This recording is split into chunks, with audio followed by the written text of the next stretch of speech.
Alam niyo ba na may dalawang path sa pagiging nurse? It's either it's your first love or developed love. Mine was the second one. Honestly, nursing was never really my dream course before. Gusto ko lang talaga na walang math nung college para meron akong course at that time. But looking back now, choosing nursing became one of the greatest decisions of my life. Because sometimes, the plans we never wanted at first become the blessings that change our entire life. Years ago, I used to pray, Lord, mainta mo overseas nurse ko someday.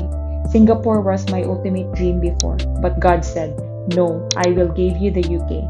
And grabe, being an overseas nurse was not easy at all. I arrived in the UK during winter. Wala ko'y idea how winter depression and anxiety could destroy you mentally and emotionally. Every day felt heavy. First time away from home. First time feeling alone. First time questioning myself. Para ba yun din ako? Abi gani na ako kay ward ko before, masabtan ako kay daghan mi Pinoy. But sometimes sila pa mismo ang mo judge nimo because of your anxiety. Grabe ko ka-symptomatic before, but everyday ginakaya nako. Because every night niingon gid ko sa akong self na ako'y Ginoo dili ko niya pabayaan. And while fighting anxiety, I was also fighting failures. Failed once sa NLE, failed 3 times sa IELTS, failed once sa CBT. Murag retaker queen jud siguro ko, and then came the OSCE.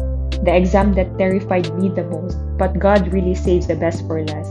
Because I passed my OSCE in one take. Then COVID happened, another battle na sad.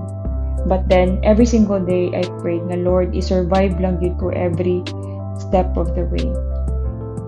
Looking back now, nursing did not just give me a profession, it made me a student of life.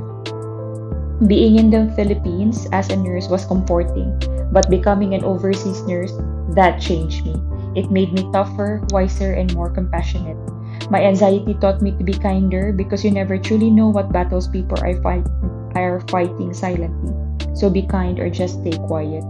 And surviving COVID twice reminded me that life is short. That's why now I'm no longer ashamed to celebrate the life I worked so hard for. Because behind every win people see, there were tears, panic attacks, failures, sacrifices, and silent prayers nobody knew about. And this time, I don't just want to work harder, I want to work wiser. Slow down and prioritize my health and relationship too. To all nurses dreaming of becoming an overseas nurse, especially those who feel frustrated right now, don't give up. You will get there too. And while waiting for your time, cherish your life back home because one day those memories will become your strength when life abroad gets hard. Happy Nurses Day sa Tanang Nurses Diha. Maka proud!